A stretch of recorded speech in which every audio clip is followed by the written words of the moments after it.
ലഭിച്ചിട്ടുണ്ട്. കാലാവസ്ഥ അനുകൂലമായിരുന്നു. കഴിഞ്ഞ ജലോത്സവത്തിൻ്റെ തലേ സന്ധ്യ വരെയും ഇവിടെ നിൽക്കുമ്പോൾ ജലനിരപ്പ് വളരെ താഴ്ചയിലായിരുന്നു. എന്ന് പറഞ്ഞാൽ പള്ളിയോടങ്ങളിൽ തുഴഞ്ഞു കയറി വരാനുള്ള സൗകര്യങ്ങളെ ഇടയ്ക്ക് ഉറയ്ക്കുന്ന ഒരു സാഹചര്യം ഉണ്ടായിരുന്നു. പകർത്താനും കഴിഞ്ഞു. ഈ വർഷവും ജഗദീശൻ്റെ കടാക്ഷം നമുക്കുണ്ട്. ഈ ശ്രീകൃഷ്ണസ്വാമി ക്ഷേത്രത്തിൻ്റെ കാര്യം നമുക്ക് സ്പോൺസറെ ലഭിച്ചില്ലെന്ന് പറഞ്ഞപ്പോൾ അദ്ദേഹത്തിന് നെഗറ്റീവ് ഒരു വാക്കില്ല. ഞാൻ പഠിച്ചിടത്തോളം എല്ലാം പോസിറ്റീവ്, എല്ലാം നടന്നോളൂ എന്ന് പറയും. എന്നാൽ വളരെ ബുദ്ധിമുട്ടിയ സമയത്താണ് അദ്ദേഹം വിളിച്ചു പറഞ്ഞു, നമ്മുടെ കരയിലുള്ള ബഹുമാനായ രഞ്ജിച്ച് നമ്മളെ സഹായിക്കുമെന്ന് പറഞ്ഞു. തീർച്ചയായും അവരെ നിങ്ങൾ അറിയിക്കുന്നു. അതുപോലെ തന്നെ നമ്മുടെ ഏപാചനത്തിൽ എടപ്പാവൂർ ജലോത്സവങ്ങൾ എല്ലാ ദിവസവും നടന്നുകൊണ്ടിരിക്കുകയാണ്. പക്ഷെ ഒരു കാര്യം നമുക്ക് നിശ്ചയമായിട്ടും പറയാൻ കഴിയും, ഏറ്റവും മനോഹരമായ ജലോത്സവം എന്ന് പറയുന്നത് റാന്നി അവിട്ടം ജലോത്സവമാണ്. ഇത്രയും മനോഹരമായ ഒരു വാട്ടർ സ്റ്റേഡിയവും അതിനു മുമ്പ് ഒരമ്മയുടെ മക്കളാണെന്നും സ്നേഹവും സാഹോദര്യവും ജാതിയുടെ പേരിൽ, മതത്തിന്റെ പേരിൽ, രാഷ്ട്രീയത്തിന്റെ പേരിൽ, വലിപ്പച്ചെറുപ്പത്തിന്റെ പേരിൽ, സമ്പന്നതയുടെ പേരിൽ പല ചിന്തകളും നമ്മുടെ സമൂഹത്തിലേക്ക് കടന്നു വന്നപ്പോൾ പണ്ടുണ്ടായിരുന്ന ഐക്യം നമുക്ക് നഷ്ടപ്പെട്ടു. ആ ഐക്യത്തിലേക്ക്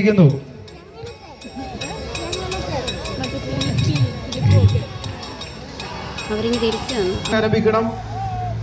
അടുത്തത് ഏവാച്ച് പള്ളിയോടങ്ങൾ ജലഘോഷയാത്രയാണ്. അതിലെ എടപ്പാവൂർ പേരൂര് നെടുമ്പുരാർ പള്ളിയോടങ്ങള് ഏവാച്ചിനത്തിലെ ജലഘോഷയാത്രയ്ക്ക് വേണ്ടി തയ്യാറാണ്ടതാണ്. എടപ്പാവൂർ പേരൂര് നെടുമ്പുരാർ പള്ളിയോടങ്ങള് ഏവാച്ചിനത്തിലെ ജലഘോഷയാത്രയ്ക്ക് വേണ്ടി തയ്യാറാണെന്ന് ഇനിയോട്ട് അഭ്യർത്ഥിക്കുകയാണ്. അതിനുശേഷം ഏവാച്ചിനത്തിലെ കീഴുകര ജലഘോഷയാത്രയിൽ പങ്കെടുത്തിരിക്കുന്ന മുഴുവൻ പള്ളിയോടങ്ങളും ഒരു സൗഹാർദ്ദ മത്സരം എന്നുള്ള നിലയിൽ യോഗത്തിൽ അധ്യക്ഷ പ്രസംഗം നടത്തുകയായി പോയതിനു ശേഷം രണ്ടാമത് പോകാവൂ. കീഴുകര അവര് പോയതിനു ശേഷമേ പോകാവൂ. ജെ.കെ. മാത്യു കരിങ്കുറ്റിയിൽ ക്ഷണിച്ചോളൂ.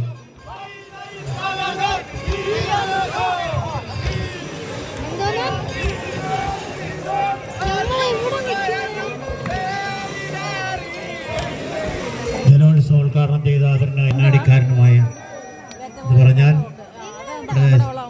4 ദിവസങ്ങൾക്ക് പറഞ്ഞത് 4 ദിവസങ്ങൾക്ക് മുമ്പാണ് അദ്ദേഹത്തെ ഇറങ്ങി ചെറിയാൻ സമീപിക്കുകയും നമ്മുടെ നാടിൻ്റെ ഉത്സവം എന്ന നിലയിൽ അദ്ദേഹം KR സന്തോഷ് അവരുകൾ, ശ്രീകൃഷ്ണസ്വാമി ക്ഷേത്ര ഭാരവാഹികൾ, പാർട്ടിയുടെ നേതാക്കന്മാർ, വിവിധ സംഘടനാ നേതാക്കന്മാർ, പള്ളിയോട സ്പോൺസർമാർ, വിവിധ കരകളിൽ നിന്ന് എത്തിച്ചേർന്നിരിക്കുന്ന പള്ളിയോട പ്രതിനിധികൾ, വിട്ടൊഴിക്കാർ, സംസാരിക്കാനായി കടന്നു വന്ന പ്രിയപ്പെട്ടവർ,